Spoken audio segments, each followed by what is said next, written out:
Hi mga ka-abroad, it's me Yaya Jean, your host for today at welcome sa Your Abroad Helper. Today tuturuan ko kayo kung paano makahanap ng legit agency.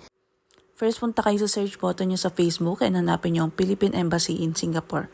Verified account yan mga ka-abroad. After that, go to the other links.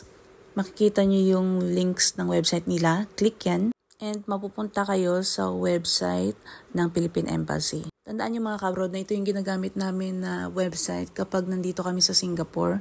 Gagamitin lang natin to para ma-check yung kailangan nating gawin ngayon, which is yung maghanap ng legit agency. Ngayon kung naka-mobile phone kayo, iba yung makikita nyo dito, pero hanapin nyo na lang other services and go for MWO Singapore. Yan yung kailangan natin ngayon. Click nyo lang yan at madadirect kayo sa another page and scroll nyo lang pababa, makikita nyo yung kailangan natin today, which is yung list of POEA DMW accredited agencies for household service workers.